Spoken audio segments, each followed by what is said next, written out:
The following is a Newark TV government access program.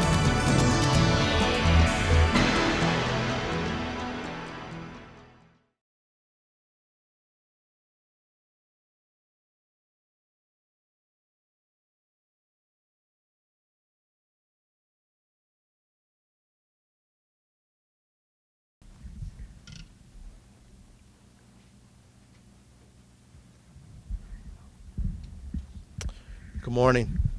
So I'm sure everybody is aware of the incidents that took place over the weekend.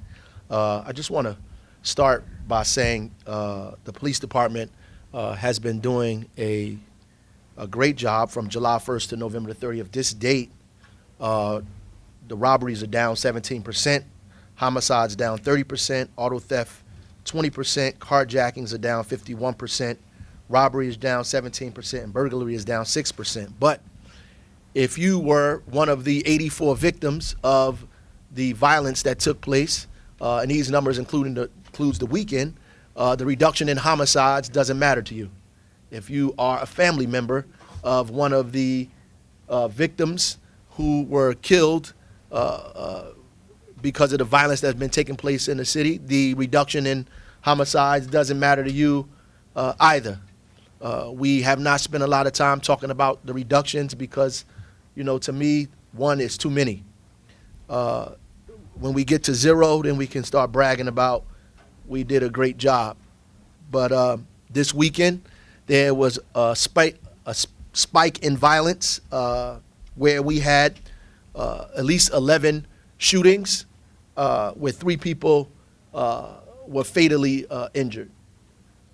This is, of course, unacceptable in our city. There were a few things that we were going to put together that we have been putting together, that we've been actually waiting to pull the trigger on at the end of December, but we're going to do it now, right? We think that now is the time to get it done. We believe that we have to respond to this violence that is happening in our community immediately. So we're going to have a direct police response. We're going to have a community clergy response. We're going to have my specific mayor's response to what I think should happen going around in these communities and neighborhoods myself. So we're going to have a full response in this city. I am taking this as a state of emergency in the city of Newark. We are going to respond like it's a state of emergency in this city immediately. I think that the people in the community are going to feel it immediately. They're going to see us immediately. They're going to see the impact and feel the impact immediately in this community. And the people who are committing these heinous acts of crime in our city will see it immediately as well. We are not going to temper ourselves. We are coming very aggressively at the 1% of violent offenders in our city who is completely wreaking havoc across the city. And we're going to eventually bring them to justice immediately, right? But there's some other kind of soft responses that I think that I'll talk about at some other time, but I want the police director to begin talking specifically about some of the police responses that we are getting ready to enact. Okay, like the mayor said, this is a state of emergency. This is a crisis. We've had some reductions in crime, but we understand going forward, we're going to do everything we need to do to restore order and to bring this city to peace. One of the things that we're going to do, and it's already been set, but we're going to establish a new police precinct. It's been in the motion for a while. Today is going to be the first day that we officially roll it out, and it's going to be in position to help the Central Ward residents. For a long time, we haven't had a police precinct for this. Not a mini precinct. Not a mini precinct. As the mayor let me know, it is a full-blown, complete precinct for the residents of the Central Ward. For a long time, the Central Ward residents have gone unnoticed, and the geographical area of this precinct, we're going to break it down between the West Ward and the Central Ward. So this will allow a quicker police response to some of the violent crime activity that happened over the weekend. It actually happened in this Central Ward area and the West Ward area. It would also give some proactive patrols in that area so that people can feel safe, and officers out on the street equipped with information, brochures, intelligence on people that are committing these crimes, they can actually go out and pick them up at a patrol level instead of an investigative level.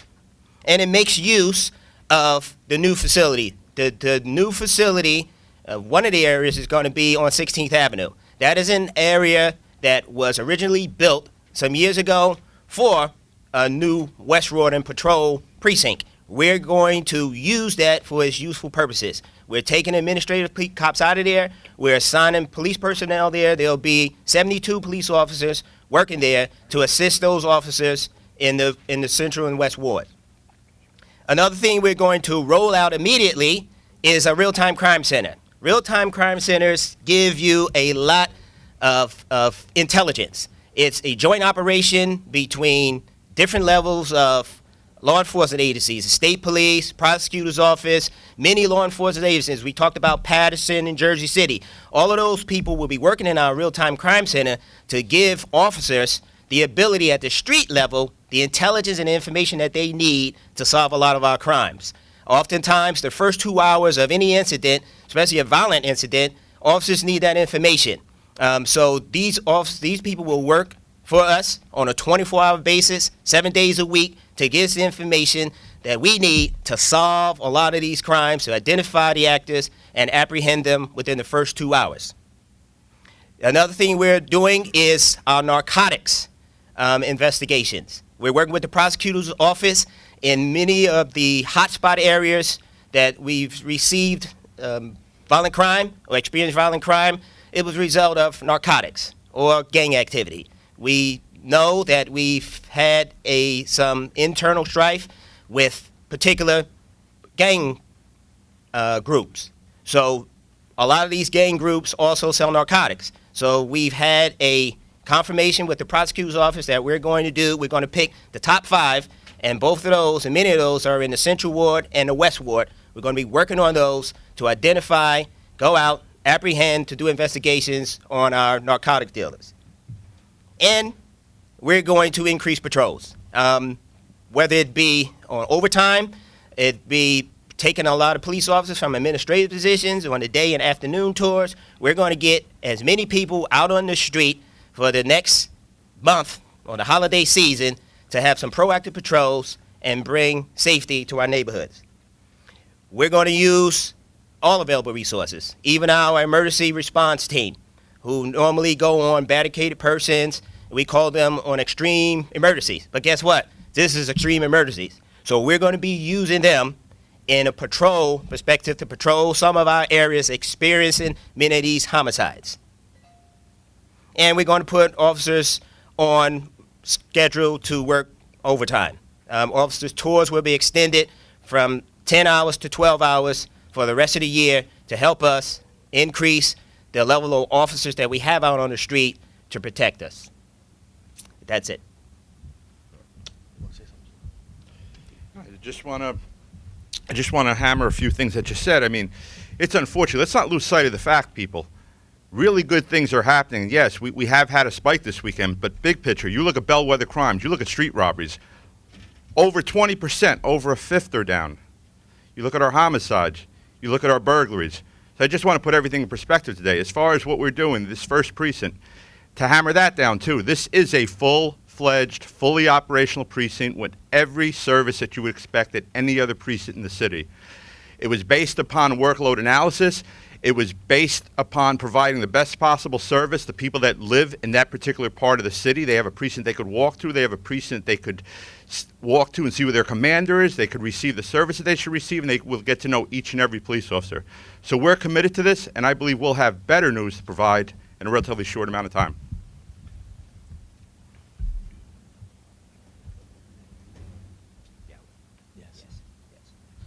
Part of one of our strategies is we're going to have police officers out on the street roving and doing roving patrols in an assertive method to actually narrow down on a lot of people that hang out on our streets and become victims of crimes. A lot of people on a lot of our corridors are causing havoc, They are blocking the public passageways. They're preventing business owners from, having a good business or having people come into the stores to purchase things. So we're going to have what we call a conditions unit, and we're going to have officers out there working, traveling all of our corridors to make sure that we have safe passageways for our businesses and our streets. That's going to be on the afternoon tours, when people are shopping, when things are busy. We're going to make sure that we have police officers to provide safety on those corridors.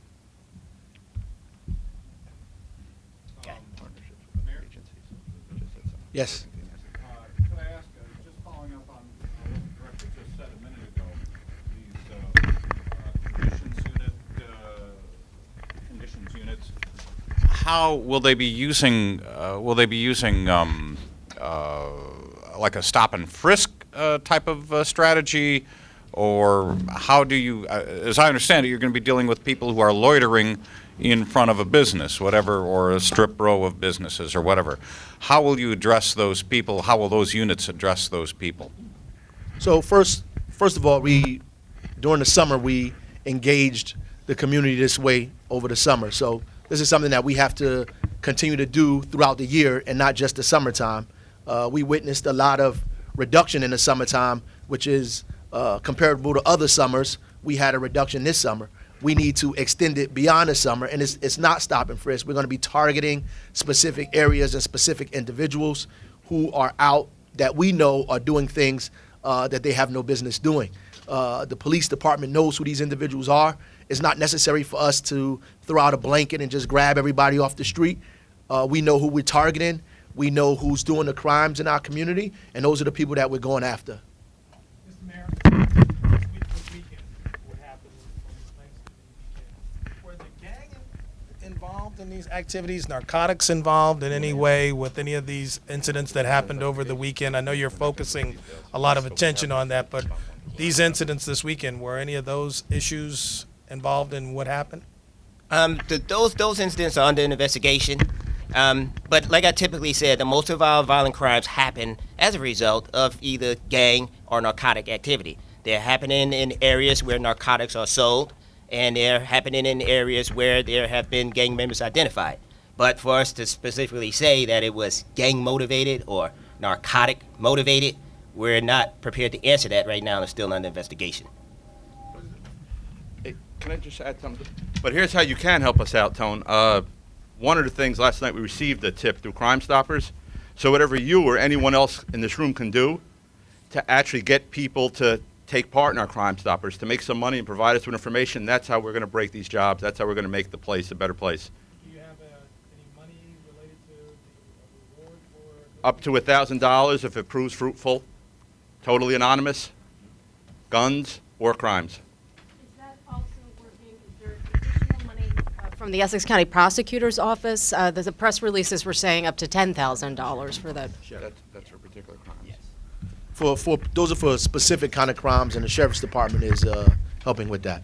So you get, I'm sorry, with the Sheriff's Department in addition to the Newark Police Department?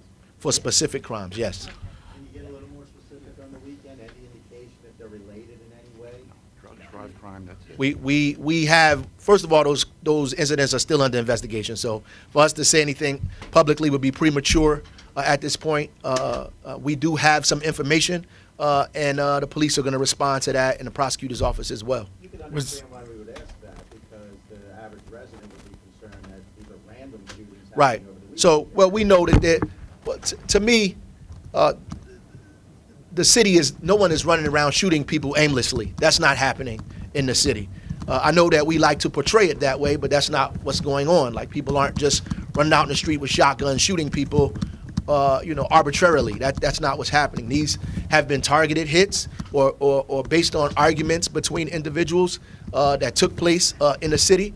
And the reason that I don't get into it like that way is because each death is important to me in the town. Though it's not random, people feel impacted by the murder that take place in our community because they feel that their neighborhood is not safe. Do we know when's the last time we've had a weekend with 3 murders? I mean, how does this compare to, I guess, other weekends this year? Yeah. Well, so there have been times where there have been murders in the city like that, opportunities in the weekend where people have taken advantage of these opportunities and committed murder. So this is not the first time where we had multiple murders in a weekend, that's for sure. This is the first time when we had all of these shootings in one weekend to this extent, yes. But we've always responded. Mayor, 84 murders this year, mostly young black men killing young black men. Where is the sustained outrage from this community? Well, I think people have been outraged for a long time. There have been organizations and people outraged for a very long time in the city. I don't think that, people are sitting idly by. There are many organizations, many groups, many people who speak out and been constantly speaking out on a block, in neighborhoods, at rallies, doing whatever they can to make sure that they reduce the level of violence in the city. But ultimately, what I said, we need a longer strategy to start talking about employment and jobs and other kind of opportunities for people. I think there's an immediate strategy. I think there's a midterm strategy and a long-term strategy, which we're going to discuss at NJPAC on the 3rd. But right now, we're talking about an immediate strategy that we need to kind of stop the bleeding that's going on in our community. That's why we're saying it's an emergency, because we can't, let ourselves bleed out, then we have nobody to save. Can I just follow up, Mayor? You mentioned state of emergency. The police directors mentioned state of emergency. Are you prepared to declare an official state of emergency, or Well, you I think just? the governor has that power. I don't have the authority to shut the state down. What I'm saying is that our mindset is that it's an emergency here in our city, and we're going to respond in that way. We're going to respond in that way with our police forces. We're going to respond in that way with our clergy forces in the city. We're going to respond that way with the community activists that we need to get them to activate in this community. We are going to respond that way with every ounce of energy and resource that we have. So we're taking it as an emergency. Have you talked to the governor about declaring a state of emergency? No, I don't think that we need the governor to do that. I think the state has been helping us with state patrols. One of the reasons why our numbers have been reduced is because we've had assistance from state police and county police in the city. We have been partnering with them throughout the summer. The problem with that is those things end, right? And we have to begin talking about how do we sustain the kind of reductions that we've experienced since July. How do we sustain it and continue going downward in a downward spiral, not an upward spiral? Have those ended already, those partnerships, or are those continuing? Many are continuing. We are trying to continue those partnerships, so we're not trying to end them. Some of them have been scaled back, but we're trying to, rescale them or get them up to the level we think that they need to be up to so we can see the results that we need. Mayor, a two-part question. You've often talked about working together with the police forces of Patterson and Jersey City. How critical now is that alliance going to be in terms of trying to fight the uptick of violence? Can it help at all? And in Trenton, where again, it's hard for cities to get funding right now from Trenton, but do you feel you have enough legislative allies among the Essex County legislative delegation to get you the help you need now? Well, yeah, I think the director talked about the real-time crime center that we're about to jump off in the next couple of weeks. Patterson, Jersey City, a lot of folks are going to be involved in that as well. So it's going to help us get real-time information, information that would have probably taken us weeks to get. We could get in a couple of hours to help us respond to violence immediately, as opposed to, you see those movies, The First 48, all those things, right? So we get to respond to these crimes immediately, as opposed to waiting when information fizzles out. I do think we have legislators that are concerned about what's happening in our city at the state level. And I don't think that we have a shortage of folks that will respond to the kind of violence that we're experiencing here in this city at the state. And our Essex County delegation will be just as concerned at what's happening here in the city as I am. Right. Do you feel the need for more allies? Well, I think we have allies down there. Mayor,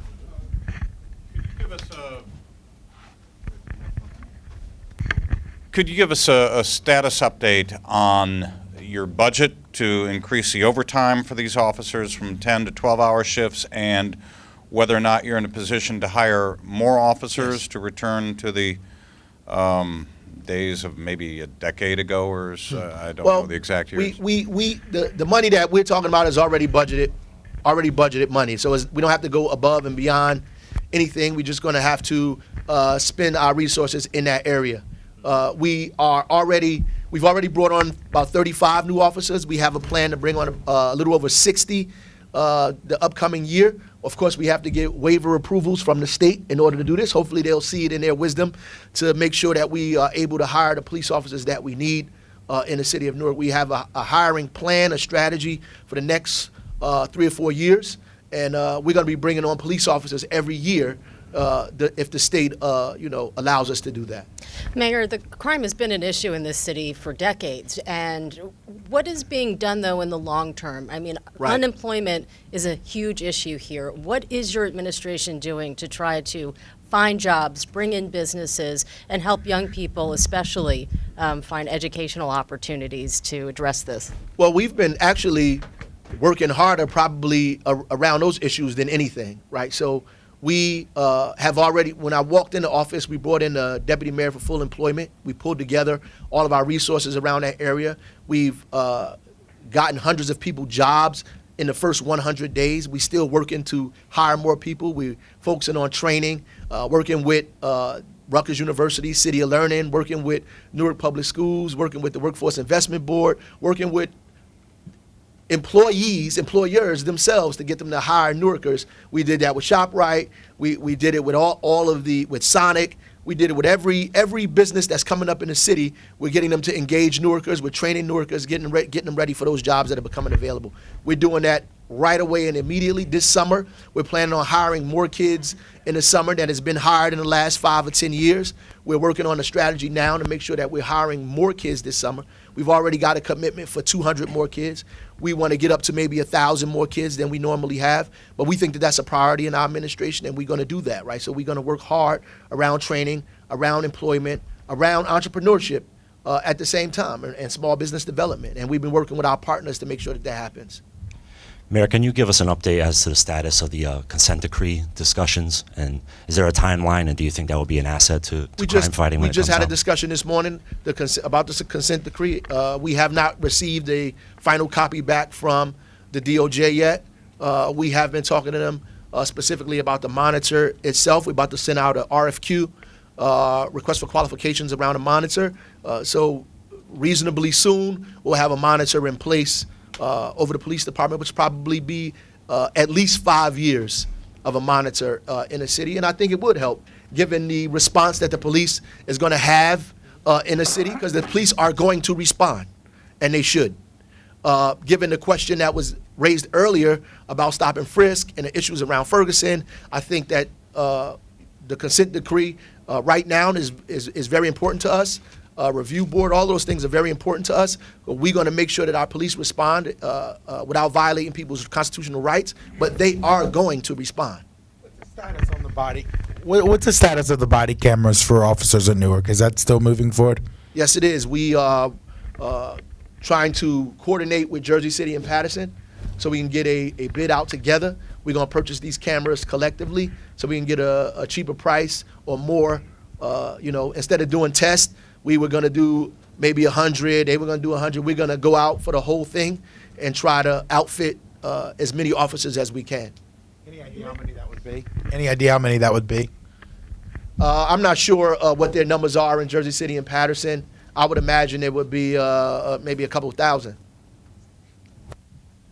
Couple of questions, if you don't mind me asking. You mentioned Ferguson. They're talking about systemic problems in Ferguson. Same issues here in Newark. How do you address those for the long term? So eventually, like you've been talking about, hopefully some of these people get jobs and actually find jobs, employment, and education. Well, Newark, And second of all, can I just do a follow-up question? Are you also going to put, since some of the victims come from Irvington, Orange, East Orange, are you going to get them involved in some of these things? They are involved. So Irvington is involved. East Orange is involved. I meet with the mayors regularly. My police personnel is meeting with their police personnel. As a matter of fact, the chief reminded me that Irvington and Newark had a recent meeting of police around the borders in our city. So those things are happening, right? And I want to say Newark is not Ferguson, right? So we are not there. We are nowhere near where they are in terms of our representation in government, is nowhere where they are in terms of our relationship between the police and the people in the community. We're not there. We don't want to be there. We're moving forward from that situation. What does exist is levels of poverty and unemployment and hopelessness that we have to attack in the city the same way we're attacking violence, which is another press conference, right? So on December 3rd, when we talk about public safety, that is going to be a part of it. Like, so just not the immediate, but also the midterm and the long term. And the long term would suggest programs for younger children, for early childhood programs that talks about stabilizing families, programs that talk about training, the city of learning idea that Rutgers and the rest of the universities are talking about, making sure we have 25% of Newark residents in these universities by 2025, the kind of efforts that we're trying to do to raise the educational profile of this city, to make sure that there are more post-high school scholars in our city that are going to these universities. My brother's keeper that we're working with the President of the United States on, David Jefferson Jr., who's here, who's representing us to make sure that we organize young African American and Latino males around positivity in our city and going forward with that. These are long-term kind of solutions that we have to put in place immediately, but these are not the solutions for tonight. Right? These are solutions that we talk about a year from now, 2 years from now, 3 years from now, seeing the effects of those. But today, we're going to put more police officers on the street. Today, we're going to rove through the community with the special forces that we have. Today, we opening up a new precinct, a precinct that was trying to be open for years. We opening it up in a Central Ward so we can diminish the geographical areas that the police have to respond to, so they can respond to crime quicker, so we can see them, they'll be more visible in the community. We're doing that today, right? So we put 75 to 80 more officers in the Central Ward to free up the West Ward. We took internal affairs out of that West Ward precinct, that new building, put them downtown in City Hall. They don't belong there. They belong in City Hall, and we put police officers in that precinct so they could run a precinct up there, so they could have people responding to crime in that area. Well, most of this stuff has been taking place at the shootings on 20th Street.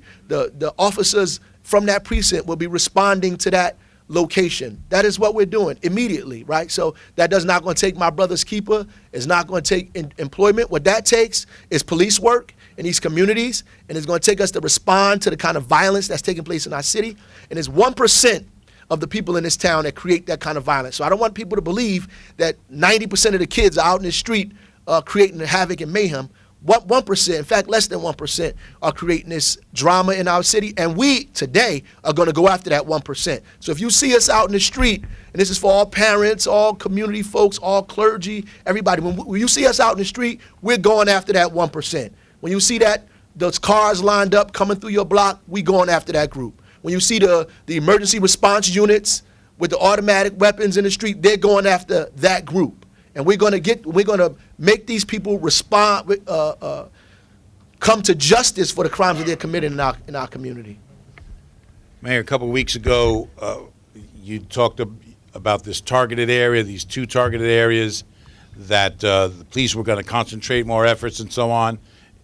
Are any of these crimes this past week in those areas? No. They're not. We are targeting those areas, and we're doing that, right? So we know that crime moves, right? But we cannot be reactionary all of the time, right? So what has been happening in Newark is we've been chasing crime and chasing news stories, right? So we're going to stop chasing crime and stop chasing news stories. What we're going to do is bunker down in areas where we know crime is committed, and we're going to improve those areas. Then we're going to move on to other areas in the city once we get those areas into a place where we think that they become self-sufficient, be able to control what's going on in their own communities. We're going to do that. The precinct that we created is in one of those model neighborhoods, but it also is a geographical location that responds to the areas where some of this crime is happening at as well. My question is in regards to the weapons, the guns, the handguns on the street. The county, the city held several gun buyback initiatives over the last year or two. What is being done to get the handguns off the streets, to get these weapons out of their hands? Well, the police have been, let me just say, the police have been doing a yeoman's job of getting guns. Right, so I think we've got thousands of guns off the street. I think I heard a number recently about over 700 something guns. But what that says to me is that there are a whole lot of guns on the street. So if we are getting thousands of guns off the street and there's still thousands more on the street, it means that there is a pipeline of guns that are coming from different municipalities or states into New Jersey and into cities like Newark, East Orange, Irvington, places like that where guns are being dropped off and sold. So we need to engage ourselves in this kind of national fight for stronger gun laws around the country, not just in New Jersey. New Jersey has some of the strongest gun laws in the country. We need other states to duplicate that because we are being victimized by the fact that people are transporting guns into our community, and we can't get the guns off the street quicker than they're becoming made available to our kids.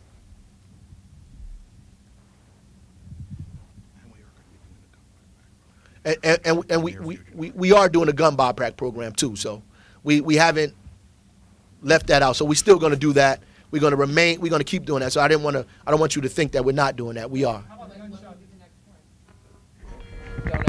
We don't have the date yet, though. We have that as well. We have gunshot detection in the city. When the real-time crime center is put together, most of those things, the real-time crime center allows us to use all of those resources that we have in one central location and be able to analyze that data. Gunshot detection, cameras, all kinds of intelligence that we get off the street, that it comes to a central location. We get to analyze that data and intelligence and begin to respond to that, right? So those are things that we need. And intelligence not only helps us with immediate crime, but it helps us with mid-level, with midterm kind of crime. So not just crime that happened today, but it helps us prevent crime that may happen tomorrow or next week or that month, right? So that's also a kind of mid-level response to it.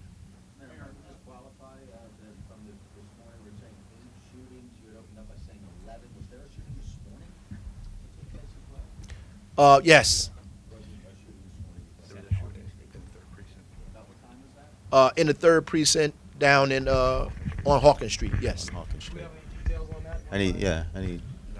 No, it's too recent, so I gave y'all that, right? Remember that I just gave y'all that. I hear you. Right. I hear you. I'm with you. I got one more for you, if I may, Brian. I'm sorry. I've asked this question many times over the years. I realize it's a difficult question. I think everybody does. How do you convince a kid? You can create all the jobs in the world. How do you convince the kid to go work for $5 an hour when they're making a lot more on the street? How do you convince them to make that change? The minimum wage is $8. Hopefully people know that, right? So, and we fight to increase the minimum wage every day. So we argue, and that's why we fight to increase the minimum wage. But I'm going to just say this. There are jobs available that pay more than $8, right? And I just want to... No, I get your point. I clearly get your point. But I want to say this to you. When kids see me, they say, I need a job. That's what they say. So they don't ask me for money. They don't say, give me a handout. I want welfare. They say, I want a job.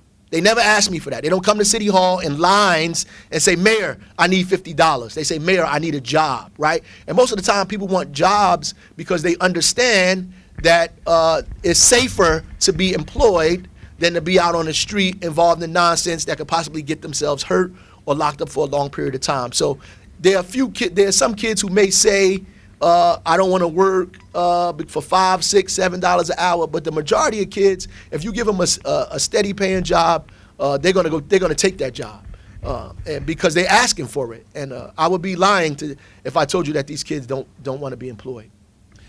Mayor, a couple of questions more.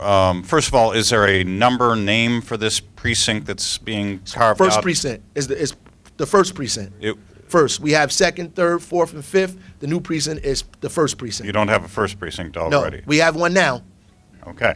And would you just help me understand a little bit better if I'm an officer and I'm driving down the street past some sort of strip shopping joint, and I see some kids hanging out or young men hanging out, what will the power be or the actions that the police will take? It depends on where they are, who they see.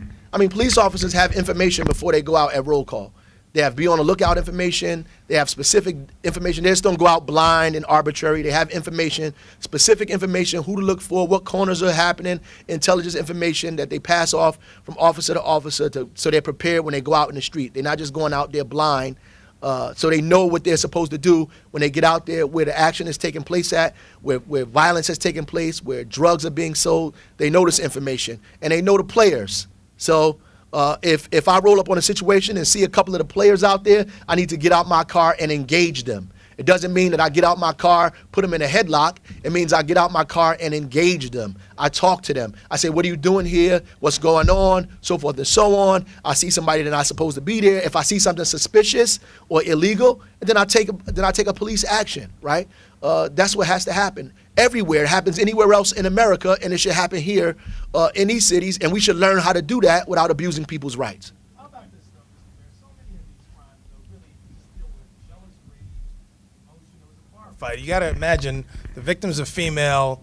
Probably was some argument between a couple of guys. So many of these crimes have hot emotions. Yes. That spur up at the Some of second them are. notice. And Yes. yeah, how can you Yes. really battle that? Well, there's a difference between getting intelligence about ongoing disputes and feuds that we can break up, that reduce the levels of crime that we're working on. And there's other incidents that happen all over the news, right? In every city in the state of New Jersey, there's a crime of passion that goes on anywhere, right? So having more police visibility helps us to be able to deter some of those kinds of things. Those kinds of bars like that have multiple incidents, they're supposed to have armed persons in those places. If they don't have the armed people in there, we're going to close them down, right? So they have to abide by the law.